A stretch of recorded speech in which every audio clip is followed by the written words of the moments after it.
በስመ አብ ወወልድ ወመንፈስ ቅዱስ አሐዱ አምላክ አሜን። በምሕረትና በቸርነቱ በጸጋው እስከዚህ ሰዓት ላደረሰን ለአምላካችን ለልዑል እግዚአብሔር በልጁ በኢየሱስ ክርስቶስ ክብርና ምስጋና ይሁንለት። የዕብራውያን መልእክት ጥናታችን ምዕራፍ 5 እስከ ቁጥር 7 አይተናል። ዛሬ ከቁጥር 8 እስከ ፍጻሜ ምዕራፍ ያለውን እንመለከታለን። እግዚአብሔር መንፈስ ቅዱስ ያስተምረን። ለአባቶቻችን ጸጋውን የሰጠ እግዚአብሔር ለሁላችንም ጸጋውን ይስጠን። ደጋግመን እንዳነሳ ነውና የዕብራውያን መልእክት መሰረታዊ ጭብጡ ነው ብለን እንዳነሳ ነው ከአይሁድ መካከል የመጡ ክርስቲያን የሆኑ በክርስቶስ ያመኑ ክርስቲያኖች ከአይሁድ ወገኖቻቸው በሚደርስባቸው መከራ እና መገፋት ጫናው ስለከበዳቸው ያንን ያቀለሉ መስሏቸው ወደ ቀደመው እኛም እኮ ያው ብሉይ ኪዳን እንቀበላለን እንደናንተ ነን በማለት ፈተናውን ለማቅለል የመሞከር መንሸራተት ሲጀምሩ ቅዱስ ጳውሎስ ወይም ደግሞ ጸሐፊው ማናዊላሶን ይላሉ። ጸሐፊው አያጨቃጭቀንም፣ ባለቤቱ እግዚአብሔር እስከሆነ ድረስ እግዚአብሔር ክብሩን ይሰድ እና የሚነግራቸው የበለጠ እንደሆነ ከብሉይ ኪዳኑ ሐሳብ የበለጠ ይሄ የብሉይ ኪዳኑ ፍጻሜ ነውና ወደኋላ አትመለሱ እያለ የክርስቶስን መብለጥ ሊቀ ካህንነቱ ከሙሴ መብለጡ መስዋዕቱን መብለጥ ከመላእክት የበለጠ መሆኑን እያሳያቸው እንደመጣ ደጋግመን አንስተናል። ክብር ለእግዚአብሔር ይሁን። አሁን ደግሞ የክርስቶስ ሊቀ ካህንነት የበለጠ ነው በማለት ያነሳና ቁጥር 8 ጀምሮ ይላል ምንም ልጅ ቢሆን ከተቀበለው መከራ መታዘዝ ተማረ። ከተፈጸመም በኋላ እግዚአብሔር እንደ መልከ ጼዴቅ ሹመት ሊቀ ካህናት ተብሎ ስለተጠራ ለሚታዙት ሁሉ የዘላለም መዳን ምክንያት ሆነላቸው። ደስ አይልም ቃሉ? ስለ እርሱም የምንናገረው ብዙ ነገር አለ። ጆሮቻችሁም ስለፈዘዙ በቃል ልንተረጎመው ጭንቅ ነው። ከጊዜው የተነሳ አስተማሪ ልትሆኑ ሲገባችሁ አንድ ሰው ስለ እግዚአብሔር ቃል መጀመሪያ ያለውን የሕፃንነት ትምህርት እንዲያስተምራችሁ እንደገና ያስፈልጋችኋልና የሚያስፈልጋችሁ ወተት ነው እንጂ ጠንካራ ምግብ አይደለም። ወተት የሚጋት ሁሉ ሕፃን ስለሆነ የጽድቅን ቃል አያውቅምና፣ ጠንካራ ምግብ ግን መልካሙና ክፉን ለመለየት በስራቸው የለመደ ልቡና ላላቸው ለፍጹማን ሰዎች ነው ይላል። እግዚአብሔር አምላክ የተባረከና የተመሰገነ ይሁን። እንግዲህ ምንም ልጅ ቢሆን መታዘዝን ተማረ ይላል። ምን ማለት ነው? ይሄ አይታዘዝም የሚል አንድምታ ያለው አስተሳሰብ አይደለም። ምን ለማለት ተፈልጎ ነው? ከዚህ በፊት ያላሳየውን መታዘዝ በእርግጥ በባህሪው ከአባቱ ጋር እኩል ነው። ወደዚህ ዓለም ሲመጣ አባቱን በሁሉ ነገር ታዟል። ነገር ግን ከዚህ በፊት ያላሳየው መታዘዝ እንዲያሳይ ተጠርቷል። ወደዚህ ዓለም ሂድ፣ ስለ ሕዝብ ኃጢአት ትሞታለህ፣ በአጭር ቁመት በጠባብ ደረት ተወስነ ሂድ፣ እሺ ያለ አባቱን ታዞ መጥቷል። በሁሉ አቅጣጫ ታዟል። አሁን የመጨረሻው ደግሞ ምንድነው? ለመስቀል ሞት፣ ለተረገመውና ለከባዱ ሞትም መብቃት አለበት እና ከዚህ ቀደም ካሳያቸው መታዘዞች የበለጠ መታዘዝ የሚያሳይበት ክፍል ነው። ከተፈጸመም በኋላ ይላል። ተፈጸመ የሚለው ምንድነው? እንግሊዝኛው ፐርፌክት ስለሚል ፍጹም የሚለውን ትርጉም የሚያመለክት ነው እና ምንድነው የሚለው? ከዚህ ባህሪው የተነሳ ክርስቶስ ከዚህ ካሳዩ ከገለጸው ባህሪው የተነሳ ክህነቱ ዘላለማዊና ለሚታዘዙት አዳኝ ነህ፣ መድህኔ ነህ፣ ብቸኛ የእግዚአብሔር መንግስት መግቢያዬ ነህ ለሚሉት ለዘላለም አዳኝ ሆኖላቸዋል። ክብር ለእግዚአብሔር ይሁን። አንድ የቀርቦ ለዘላለም የሚጸና መደጋገም የማያስፈልገው መስዋዕት ያቀረበ በመታዘዝ ለዚህ መስዋዕት አቅራቢነት ራሱን ምን ያደረገ የሰጠ ነው። የብሉይ ኪዳን መስዋዕት ኃጢአትን መሸፈን ነው። መጽሐፉ ይላል የስርየት መክደኛ ነው የሚለው። የአዲስ ኪዳን ግን ያነጻል፣ ኃጢአትን ያስወግዳል። ደግሞ ኃጢአታቸው ምን አይልም፣ አይታሰብባቸውም። አይታሰብካ እግዚአብሔር አያየውም ያለ ምክንያቱም ክርስቶስ ነው የሚታየው በእነሱ። ስለዚህ ነው እና እግዚአብሔር እኛንም በተለያዩ መንገዶች ውስጥ እንድናልፍ አድርጎ ሊሰራን ይችላል። አንዳንድ የምናልፍባቸው ነገሮች እንደው እግዚአብሔር እኔ ምን አድርጌ ነው መከራ ነው እኔ ምን አድርጌ ነው እንደዚህ ነገር የበዛብኛል? ዓላማ ስላለው ኢየሱስ ጻድቁ እንኳን እሱ ብዙ መከራ ተቀብሎ አባቱን ደስ ሊያሰኝ አንተ አንቺ እግዚአብሔር እንድታልፍ በሚፈልግ ነገር ውስጥ ደስ ይያለ የምትቀበለው የምታልፍበት መከራ የበለጠ እግዚአብሔር እንድትታዘዘው የሚያደርግ ከሆነ ያ ከእግዚአብሔር ነው። ሞር የበለጠ የሚገጥመን የምናልፍበት ችግር የበለጠ ወደ እግዚአብሔር የሚያስጠጋን ከሆነ መታዘዝን እየተማርን ነው። አቤት ደስ ይበለን ክብር ለእግዚአብሔር ይሁን ብለን ነው ምን ዘምረው ማወቅ የሚገባን በቃ አዎ ፈቃድ ይሁንላል። ፈቃድ ይሁን አንተ ያልከው በመከራ ውስጥ ያ አንተ ያልከው የገባቸው ሰዎች ኢዮብ እንኳን በብሉይ ኪዳን እግዚአብሔር ሰጠ እግዚአብሔር ይመስገን ነው ያለው እና መታዘዝ የሚማር በቃ ይሁን ፈቃድ ይሁን እንዳልከኝ እግዚአብሔር የሚፈልግ እንደፈለገው እንዲያረገን ሊሰራን ይፈልጋል። እንደፈለገው ከሰራን በኋላ ያኔ ለፈቃዱ የምንመች እንሆናለን። እንደገናም ደግሞ ስንሰራ ለእግዚአብሔር እንደ ፈቃድ ከማለት ባሻገርም ለሌሎች ለደካሞች የሚያዝን ልብን ይኖረናል። ኃጢአት የሌለበት የዘላለም አምላክ የእግዚአብሔር ልጅ ነውና ፍጹም የሆነ መስዋዕትን ስላቀረበ ነው አይደል የዘላለም መዳን ምክንያት ይለዋል። በተለይ እንግዲህ ትርጉሙን ተርጉሙት ቀጥታ ሳይሆን the author of eternal salvation ነው የሚለው author ደራሲ ሊመስል ይችላል፣ ግን በቃ የዘላለም መዳን ጀማሪ የዘላለም መዳን መነሻ ምክንያት ማለት ሆነ። ደስ ይላል። እንደዚህ የተጻፈለት ከዛ በፊትም አልነበረም ከሱ በኋላም አልነበረም። ጌታ ምንድነው አንደኛ በተፈጸመ ጊዜ ሲል ጌታ ፍጹም አልነበረም። ቀደም ደግሞ ያነሳነው ማንሳት አለበት አይደለም። ፍጹም አልነበረም ማለት ፍጹም ነው፣ እኩል ነው፣ ከአባቱ ጋር እኩል ነበረ፣ ፍጹም ነው፣ አዳች በደል አልተገኘበትም ነበር።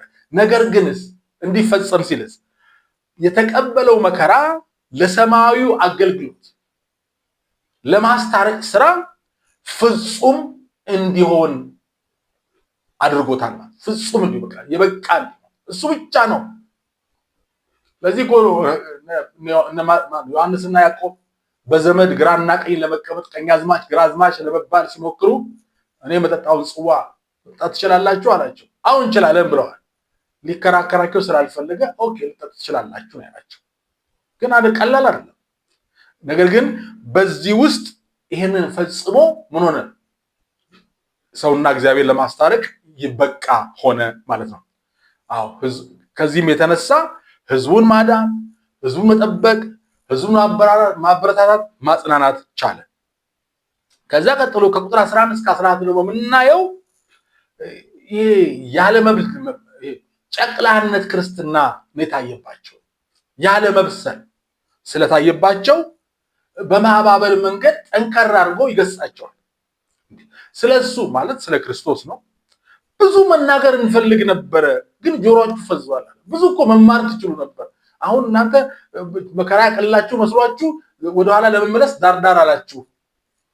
ያ ግን ምን አረጋችሁ? ህፃን አረጋችሁ እንጂ እንደዛ ባትሩ ኖሮ አሁን የምናስተምራችሁ ትምህርት የበለጠ ይሆን ነበረ ነው የሚለው እና ለእግዚአብሔር ቃል መድከም ጨቅላ መሆን ወደኋላ መመለስ እንዴት ያስከትላል። ብዙ ሰዎች ፈተና ያቀልሉ መስሏቸው ተመሳስለው የኖሩ መስሏቸው ትንሽ ወደኋላ ሽርተት ይሉ ከዛ በኋላ ትንሽ ቆይተው ለወደ ህመም እኮ እንጠጣ ይላል ብለው በቃ ከጠጡት ጋር ቁጭ ይላሉ። ኃጢአት ከሚሰሩ ጋር ቁጭ እያሉ እንዴ ጌታ ኢየሱስም እኮ ከቀራጮች ጋር በልቷል ማለት ይጀምራሉ። ድካም ሲመጣ ጥቅስ እየጎተተ ነው። ልክ እንደ ብሉይ ኪዳን ሰው እንደነዚህ ሰዎች ወደ ብሉይ ኪዳን በመሄድ ምንም እኮ ከእግዚአብሔር አራቅንም አይነት ነገር ነው የሚሆን። ተጠንቀቅ። ወደኋላ ስትመለስ እውነት የሆነው ነገር ስትጥል ጨቅላ እየሆንክ ነው የምትሄደው። እነዚህ ሰዎች እድገትም በመንፈሳዊ ህይወታቸው ማደግ መለወጥ ሲኖርባቸው እንደገና ጨቅላ ሆነዋል። መንሸራተት ስለታየባቸው የክርስቶስን ታላቅ የሊቀ ካህንነት ስራ መርዳት አቃታቸው። የሚያውቁት የተሰበከላቸው ነገር እንኳን ምን ሆነ? ጠፋባቸው። ጆሮአቸው ፈዟል። በቃ ምን ማለት ነው? በመስማት ግዝዝ በቃ ህይወት የማይሆን ህይወት የማይሆን ምንድነው? ድሮ የሰማሁት ወደ ክርስትና እንደመጣሁ ዛሬ 30 ዓመት በፊት የሰማሁት አንድ ምሳሌ አለ። ሰውየው የታመመች በግ ነበረችው፣ የተራበች በግ እና ጠዋት ወደ እርሻ ሲሄድ በጊቷ እባክህ ርቦኛል ሳር አምጣልኝ ትለዋለች። እሺ እሺ በግዬ ማታ ስመጣ ሳር ይዤ እመጣለሁ። ማታ ሲመጣ አያመጣላት። አይናዩን ታያለች። ጠዋትም ምን ነው ጌታ ይተዋለች። ወይ ረሳው ዛሬ ሸከም ብሎ ነው ማመጣልሽ ይላታል። አሁንም አያመጣም። እንዲህ ሲል እሺ እያላት ራበኝ እያለችው እየደከመች ስትሄድ እሺ እሺ ሲል ሳያመጣላት ረሃቡ ገደላት አሉ በጊቱ። ረሃቡ ገደላትና እንግዲያው ከሚበላሽ እንደው ስጋዋንም ለውሾች ይሆናል ቆዳውም ደግሞ ተባለና ተገፈፈች አሉ። ስትገፈፍ ስብ የሚባል ነገር የለባትም አሉ። ስብ የተገኘ ይባላል። ትምህርቱን ያዙ። ጆሮ አካባቢ ብቻ ስብ ተገኛሉ። የመስማት ይሄ ነው በቃ ይሄ ነው የሚያስከትለውና ተረዱት። ያው ምሳሌው የእግዚአብሔርን ቃል የተማረ ሰው ተምሮ እየተማረ አድጎ ወደ አስተማሪ መሸጋገር ሲገባው ማለት ወደ አስተማሪ ተሸጋገረ አይማርም ማለት አይደለም። ብዙዎቻችን ዛሬ አገልጋይ ከሆንን በኋላ የእግዚአብሔር ቃል የማያስፈልገን ሆነ እንታያለን። በቃ ብናገለግል ብንጠራ የሆነ ካፌ ቁጭ ብለን ሰዓት ሲደርስ ጥሩኝ የምንል እንሆናለን። አስተማሪ መሆን ሆናችኋል ማለት መማር አቁማችኋል ማለት አይደለም።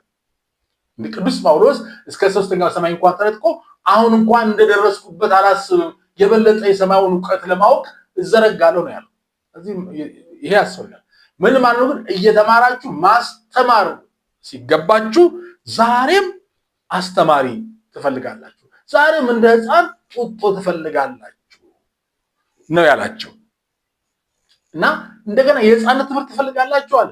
ምን ማለት ነው የሕፃንነት ትምህርት ማለት? የሕፃንነት ትምህርት ተብሎ ቢባል ዝቅ የሚደረግ መንፈሳዊ ትምህርት የለም። ነገር ግን ምንድነው ማለት ነው ትምህርቱን ለማሳነስ ሳይሆን የመጀመሪያ በቃ ልክ አንድ ሰው ኮሌጅ ገብቶ ከፍ ብሎ እንደገና ኤ ቢ ሲ ዲ ጠፋኝ ቢል ትምህርቱ እኮ ያስፈልጋል። ምናልባት ኮሌጅ የሚግባ ምንም የሚጽፈው እኮ ከነዚህ ፊደሎች ውጭ አይሆንም። ግን እንደገና ኤ እና ቢ ከቆጠረ ችግር ነው። እንደዛ እንደማለት ነው። እና የመጀመሪያውን ትምህርት እንደገና ተው ማዳን ክርስቶስ ነው ብሉይ ኪዳኑ ተፈጽሟል ያለን የብሉይ ኪዳን መስዋዕት አያስፈልግም እያሉ እንደገና እናስተምራችሁ የመጀመሪያ ትምህርት ትገባላችሁ አላቸው። እዛው ቆማችኋል እንዴት አታድጉም እያለ ነው የሚናገረው። ወተት ለሕፃን ትምህርት የመጀመሪያ ትምህርት ነው። ወተት ጠንካራ ምግብ ደግሞ ለበሰሉ ሰዎች ነው። ያው ወተት ጠንካራ ምግብ ይባላል። አባቶቻችን ሲያስተምሩ ደግሞ ከዚህ ከጠንካራ ምግብ ደግሞ አለፍ ሲል አጥንት መቆርጠም ይባላል። ትምህርቶችን የበለጠ የማስተዋል ነው ማለት ነው። እና ጠንካራ ምግብ የሚሰጣቸው ሰዎች ለበሰሉ ሰዎች። አገልጋይ ለዚህ ነው ምን ያሰውን ማገለግለው ብሎ መገመት አለበት። ዝም ብሎ አንዳንዱ አገልጋይ ይመጣና በጣም ከባባድ የሆኑ ቴዎሎጂካል እንትኖችን ህዝብ ላይ ያፈሳል። ደንቁሮ ይመለሳሉ፣ ጆሮአቸው ይፈዛል። ምን ላይ ናቸው የምናገለግላቸው ሰዎች? የሕፃንነት ትምህርት ላይ ናቸው። መጀመሪያ ከዛ መጀመር ይገባል ማለት ነው። እና ይሄ ነው መንፈሳዊ ጨቅላነት ይታይባቸው ነበር። ለምን ደግሞ የእነዚህ ሰዎች ላይ የታየው መንፈሳዊ ጨቅላነት ምንድን ነው? መንፈሳዊ ጨቅላነታቸው እውነትን ከሐሰት መለየት አለመቻል ነው። አንዱ ጨቅላነት ይሄ ነው። እውነትን ከሐሰት መለየት አለመቻል። ክርስቶስ ብቻ አድኖናል ሲባል አይ እንዲህም እኮ ብሎ ማለት ይሄ ራሱ ጨቅላነት ነው። የክርስቶስን ማዳን የሚስተካከል ምንም አይነት መስዋዕት ምንም አይነት ማንነት የለም ከክርስቶስ የማዳን ጋር የሚስተካከል። አንዱ ይሄ ነው። ሁለተኛው ደግሞ ወደ አስተማሪነት አለመሸጋገር፣ ሁሌም አጉርሱኝ የሚል ደግሞ እሱም ችግር ነው። ይሄ ደግሞ ምንድነው የመጣው? ቃሉ ለመስማት ፍላጎት ማጣት፣ በእምነት አለመታዘዝ ያመጣው ነገር ነው። በክርስትና ሕይወት እያደጉ አለመሄድ፣ የሆነ ቦታ ላይ ተቀርቅሮ መቆም አደገኛ ነው። ሰው ከመዳን ትምህርት ቀጥሎ ድነቱ የተመሰረተበትን እውነት ማወቅና በጽድቅ ስራ ፍሬ እያፈራ መሄድ ይጠበቅበታል። ሁለተኛ ጢሞቴዎስ ምዕራፍ 3 ከ16 እስከ 17 ይላል የእግዚአብሔር ሰው ፍጹምና ለበጎ ስራ ሁሉ የተዘጋጀ ይሆን ዘንድ የእግዚአብሔር መንፈስ ያለበት መጽሐፍ ሁሉ ለትምህርትና ለተግሳጽ ልብንም ለማቅናት በጽድቅም ላለው ምክር ደግሞ ይጠቅማል። ምን ለማለት ነው? ለትምህርት ለተግሳጽ ልብን ለማቅናት እያደገ ፍሬ እያፈራ ነው የሚሄደው። አንደኛ ጢሞቴዎስ 4:8 ይነግራል እግዚአብሔር የመምሰል ህይወት ነው የሚጠበቀው እግዚአብሔርን እየመሰልን መኖር ነው። የማደግ ምልክቱ መለየት፣ ከኃጢአት መለየት አንድ፣ ሁለተኛ ደግሞ ነገሮችን መለየት ዲዘርን ማድረግ መቻል ነው። ምንድን ነው የምረዳው፣ ምንድን ነው የተማርኩት፣ ምንድን የተነገረኝ ነገር ብሎ መለየት እንጂ ዝም ብሎ በስመ መንፈሳዊነት በስመ ክርስትና ትምህርት ተብሎ ሁሉንም አይቀበልም። ይለያል፣ መለየት አለበት። ብዙ ሰው ጠፋው መለየት ስላልቻለ ነው። የእግዚአብሔር ቃል ምን ይላል? የምሰማችሁ ሁሉ አታግበስብሱ፣ መርምሩ የተባለ መርምሩ። እንደውም ቅዱስ ጳውሎስ ብሏል ገላትያ ላይ ከዚህ ከተሰበከው ወንጌል ለምን መልአክ አይሆንም ማለት የተለየ ከሆነ የተረገመ ነው። ዛሬ ምድሪቷን የሞላው ልዩ ወንጌል ነው። የክርስቶስን የማዳን ስራ የሚሸፍን ከሱ ጋር የሚያስተካክል እንዲህና እንዲህ አለ ብሎ የሚል ካለ የተረገመ ነው። ክርስቶስን የማዳን ስራ የሚስተካከል ከሱ ውጪ ላይ የማዳን መንገድ አለ የሚባል የለም። እንዲህ የሚያስተምር ካለ የተረገመ ነው። ትምህርቱም ከጥልቁ ነው። እነኚህ ሰዎች ትምህርቱን መለየት ስላልቻሉ ምን እያደረጉ ነው? ወደኋላ እየተንሸራተቱ ነበር። እስራኤሎች እኮ ከከናን ወጥተዋል። ማለትታ ከእስራኤል ከግብፅ ወጥተዋል። ወጥተው የተስፋውን ኪዳን ተቀብለው ግን ተስፋይቱ ሀገር ሳይገቡ መካከል ላይ ወድቀዋል። ግብፅ አልቀሩም፣ ወጥተዋል። ከናን ግን አልገቡም። ከዓለም ተለይተናል፣ እግዚአብሔር ነገር ገብቶናል፣ ክርስቶስን ፈልገናል ብሎ ቤተክርስቲያን ሄደን ግን ከዓለም ጋር የምንጠፋ ከሆንን ምን ያክል መረገም ነው። ያላደገ ያልጎለመሰ ክርስቲያን መሀል ሰፋሪ ነው። መሀል ሰፋሪ እግዚአብሔር ይጠብቃል። ምዕራፉን በዚህ እናጠቃልላለን። የምዕራፉን ማጠቃለያ 3 ጥያቄዎች ነግርና ጨርሳለሁ። ክብሩን እግዚአብሔር ይውሰድ። አንደኛ የኢየሱስ ክርስቶስን ማንነትና አገልግሎት ከብሉይ ኪዳን ሊቀ ካህናት የበለጠ የተሻለ መሆኑ የተብራራባቸውን ነጥቦች ጻፍ። ማወቅ ይሄን በምን ነው የሚሻለው? የሚበልጠው በምን ላይ ነው? ሁለተኛ ያልበሰለና የበሰለ ክርስቲያን መለያዎቹ ምንድናቸው? እስቲ እንደ ቴብል ስሩና ያልበሰለ ክርስቲያን መለያው ይሄ ነው፣ የበሰለ ክርስቲያን መለያው ይሄ ነው ብላችሁ አስቀምጡ። ከዛ በዛው ራሳችሁን ታያለ። ሶስተኛ ጆሮ መፍዘዝ የሚለውን እንዴት ትረዱታላችሁ? እግዚአብሔር አምላካችን የተባረከ የተመሰገነ ይሁን። በብዙ አቅጣጫ እንጠብቃችኋለን። ስልኮቻችሁን ብትደውሉ ደግሞ በተሰጡት ስክሪን ላይ ባሉት የባንክ አካውንቶች በማገዝ አገልግሎት የበለጠ እንዲሮጥ እንድታግዙ በእግዚአብሔር ፍቅር አደራ እንላለን። በተለይ ይሄ ሚዲያ አገልግሎት ወደ ሚዲያ ስንወጣ ብዙ የተራበ ብዙን ልንደርሰት የሚገባ ህዝብ እንዳለ የገለጠልን ሆኖ አግኝተናል። ያ ይሮጥ ዘንድ ግን የሌሎች ሰዎች እገዛና እርዳታ፣ ምክርና ጸሎት፣ የማቴሪያልና የገንዘብ ድጋፍ ያስፈልገናል። እግዚአብሔር ክብሩን ይውሰድ። እግዚአብሔር ይባርካችሁ። እግዚአብሔር ሀገራችንን ሰላም ያድርግልን። ኢኮኖሚውን በኢየሱስ ክርስቶስ ስም ይፈውስልን። ይችላል። በሰማርያ ሰዎች ልጆቻቸውን እስኪበሉ ድረስ ከእርግብ ኩስ ከአህያ ራስ አልፈው በነበረ ሰዓት እግዚአብሔር በአንድ ሌሊት ነው የሰማርያን የኢኮኖሚ ክራይሲስ ወይም ቀውስ በዘመናችን ኢንፍሌሽን ብንበለው በአንድ ሌሊት ነው የፈታው እግዚአብሔር። ዛሬም ይችላል። እግዚአብሔር በነገር ሁሉ የተባረከ ይሁን። እግዚአብሔር ይባርካችሁ። ሰላም ሁኑልኝ። ቸር ይግጠመን።